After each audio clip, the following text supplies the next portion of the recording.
Cette vidéo a pour but de partager mon vécu, mon expérience d'obtention d'un MBA de manager du développement commercial par le biais d'une VAE, une validation des acquis de l'expérience, proposée par l'école de commerce renommée d'Annecy qui est l'IPAC.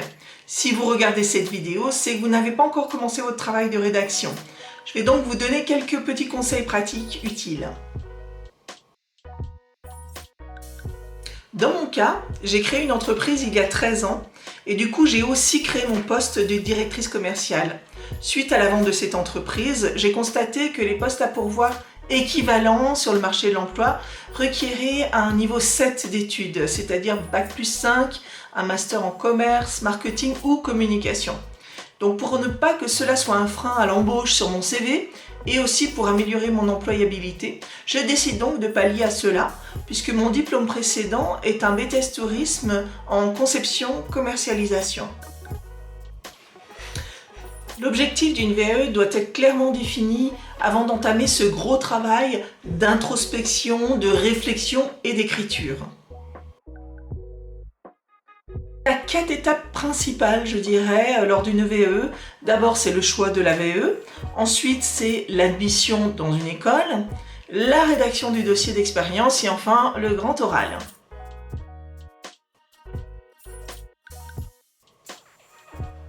J'ai cherché les diplômes, titres ou certifications de qualification proposés dans le RNCP, le Répertoire National des Certifications Professionnelles. Quelle VAE de niveau Bac+5 correspondrait le plus à mes expériences et aussi à mes projets professionnels à venir. Depuis 28 ans, moi je suis passionnée de commercial, développement de chiffre d'affaires, management et j'ai aussi une expérience d'entrepreneuriat. Ce qui explique mon choix de cette VAE. J'ai contacté l'IPAC qui m'a alors adressé le descriptif des compétences attendues du MBA de manager du développement commercial et puis une présentation générale du déroulement de cette VAE. J'ai trouvé les modules très intéressants et parfaitement en adéquation avec mes expériences professionnelles. Eh bien, prenez bien le temps de choisir votre VAE en explorant plusieurs pistes. Pour chaque possibilité sont notés les codes ROM des professions, vous permettant ainsi ensuite d'explorer les fiches métiers et de bien valider la concordance, non pas de ce que vous voudriez faire, mais de ce que vous savez faire. Ce n'est pas une formation, mais bien une validation de vos acquis. La première étape est administrative. Il faut simplement renvoyer le livret 1, c'est-à-dire le dossier de recevabilité, complété à l'IPAC. L'école vérifie alors si votre demande est en adéquation avec votre parcours professionnel et si vous répondez aux exigences légales pour vous prévaloir d'une VAE, c'est-à-dire 1 an minimum d'expérience en rapport avec le titre convoité. Ensuite, l'école a accepté ma demande, j'ai reçu le livret 2. C'est un document qui décrit toutes les compétences attendues dans mes expériences professionnelles. C'est ce qui m'a servi de sommaire à la rédaction de mon dossier d'expérience. Dans le MBA de manager du développement commercial, il y a 3 blocs d'activités qui sont abordés. Le bloc 1 qui est de développer l'activité commerciale sur un territoire, définir et mettre en œuvre la stratégie commerciale. Le bloc 2, manager les équipes commerciales et les services. Et le bloc 3, gérer et entreprendre avec les dimensions financières et juridiques. Dans chaque bloc, vous trouverez des sous-rubriques. Le travail de rédaction de dossier d'expérience est d'expliquer quelle activité j'ai fournie en rapport avec chaque rubrique de compétences. Expérience qu'il faut décrire et justifier à l'aide de pièces complémentaires. Dans le MBA du manager du développement commercial, il y a 2 parties principales à rédiger. La première partie, c'est un tableau qui est une sorte d'inventaire détaillé des missions réalisées en entreprise en lien avec celles répertoriées dans le référentiel, avec la date de l'expérience et l'employeur. La deuxième partie, eh bien, c'est une description détaillée des situations de travail significatives en lien avec les unités de compétences. Ce travail intense de rédaction demande beaucoup de concentration, de réflexion et de méthodologie, car c'est un travail très scolaire. La lecture de votre dossier devra être agréable, c'est-à-dire bien présenté, bien écrit, aéré, numéroté, coloré, avec bien entendu un sommaire, un lexique. Moi, j'ai entrecoupé ma rédaction par des diagrammes, là je vous donne un exemple, par des courbes, des tableaux qui viennent illustrer mes propos de manière visuelle et chiffrée, par exemple. Voilà une courbe. J'ai justifié aussi mes expériences avec des annexes en fin de dossier. Ça comprend par exemple des copies de business plan, d'actions commerciales, des projets stratégiques, des contenus de CRM, des audits, des tableaux de bord, des plannings, etc. Bien sûr, cette partie dépendra de votre propre synthèse d'expérience et de votre propre expertise.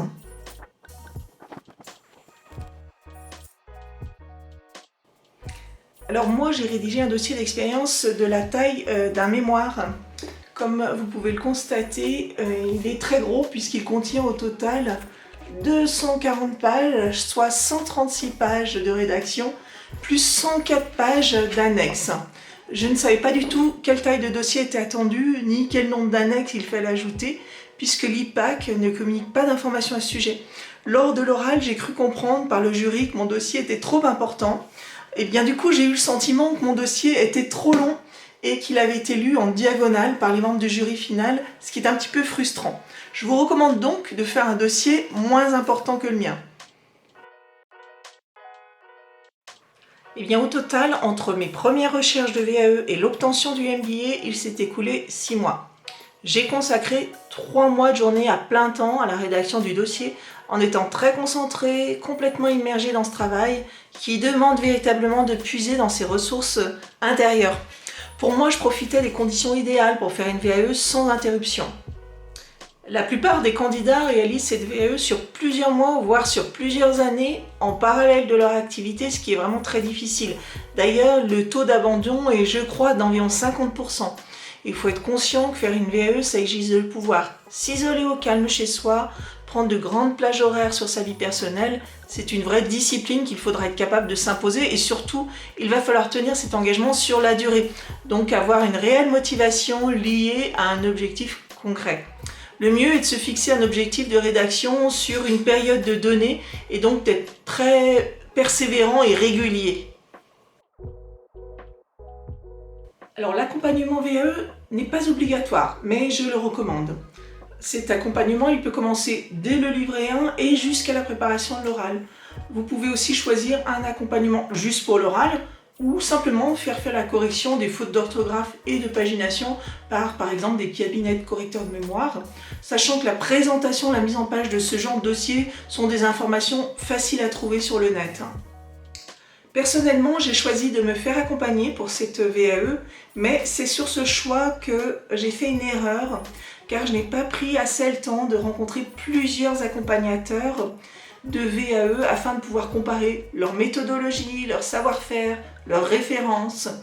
Mon accompagnement consistait à 24 heures, dont la moitié individuelle en présentiel avec la personne qui m'accompagnait et l'autre moitié qui servait pour cette personne de relecture et de correction. Pour mon accompagnement, j'ai fait un choix un peu hâtif que j'ai en partie regretté. En effet, la personne qui m'a accompagnée n'avait pas les compétences pour me corriger sur le fond de mon dossier. Elle m'a surtout, accompagnée sur la forme. N'ayant pas le même d'expérience dans le commercial ou le management ou l'entrepreneuriat, elle n'a pas su me guider dans mes choix de situation par exemple, ni dans le contenu.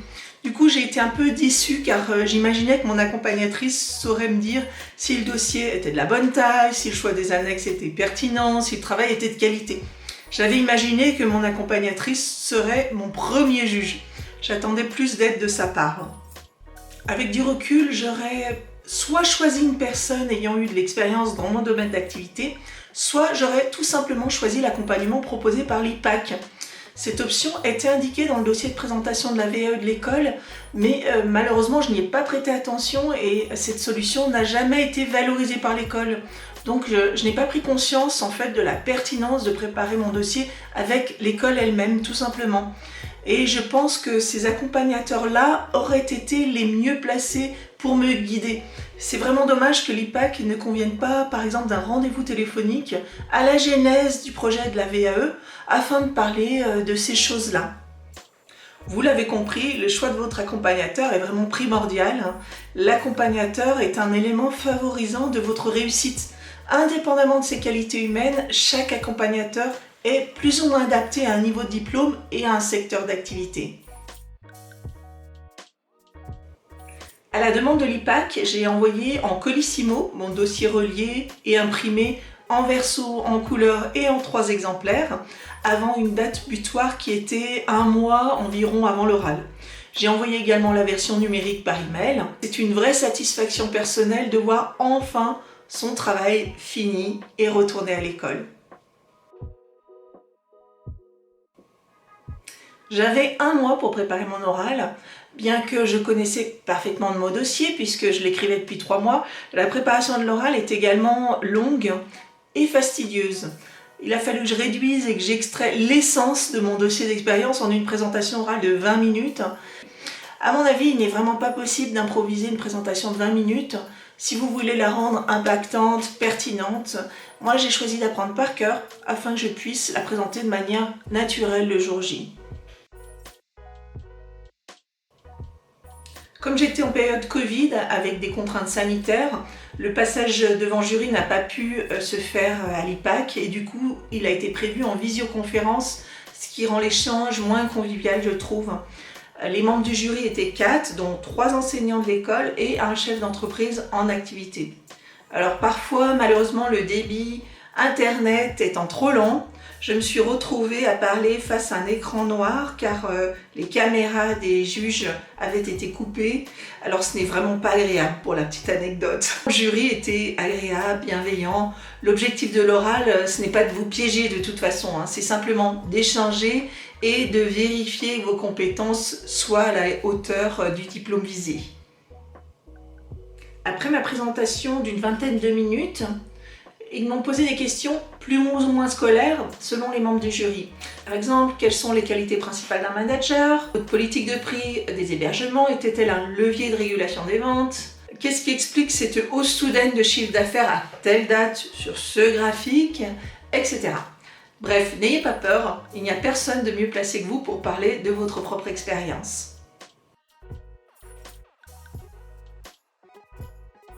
Je n'avais eu aucune instruction pour la présentation de mon oral, ni de l'IPAC, ni de mon accompagnatrice VAE. Du coup, le jour J, le jury a semblé vraiment surpris que je n'ai aucun support visuel, mais je ne savais pas que c'était autorisé. Donc je vous recommande d'illustrer votre oral avec un PowerPoint, ce qui rendra votre présentation plus dynamique, plus vivante, et puis aussi cela vous aidera à suivre le fil conducteur plus aisément. À la fin de ma présentation, le jury en off a délibéré immédiatement. J'ai attendu quelques instants que la présidente me rappelle. Je reconnais que ces minutes étaient très stressantes. Et enfin, elle m'a annoncé à ma plus grande joie l'obtention de mon MBA de manager du développement commercial. Peu de monde l'évoque sur Internet, mais la VAE, c'est aussi un investissement financier. Me concernant, voici les frais que j'ai engagés. 2 400 € pour l'accompagnateur VAE, 190 € pour mes frais de déplacement, 600 € pour les frais de l'IPAC, de l'école, 260 € pour mes frais d'impression de dossiers, 17 € pour les frais d'envoi de ces dossiers, soit un total de 3 467 €. Une partie de ces frais peut être financée ou pris en charge soit par votre employeur via l'organisme de formation, l'OPCO, pour lequel votre employeur cotise, soit par votre CPF, votre compte personnel de formation, selon les droits que vous avez accumulés en travaillant. Vous l'avez compris, je crois, cette VAE, c'est vraiment un gros investissement temps, énergie et finances. Moi, j'ai beaucoup aimé ce travail de recherche, de réflexion et de bilan que j'ai trouvé stimulant et enrichissant. Je suis vraiment fière d'avoir obtenu cette VAE. Le fait de passer devant un jury a été pour moi l'opportunité d'obtenir une reconnaissance de mon travail. Et grâce à ce MBA du manager du développement commercial, je me sens légitime maintenant dans mon poste de directrice commerciale. Cela m'a permis de mettre aussi des mots sur mon savoir-faire en reliant mes compétences à mes activités. C'était vraiment pour moi le moment idéal dans ma carrière professionnelle pour faire le point sur mes acquis avant une recherche d'emploi. J'espère que cette vidéo sur la VAE de MBA de manager du développement commercial de l'IPAC vous a plu et qu'elle vous a aidé à y voir plus clair. N'hésitez pas à me poser des questions en commentaire si besoin. Et puis d'avance, je vous souhaite bonne chance dans l'ambitieuse entreprise de votre VAE.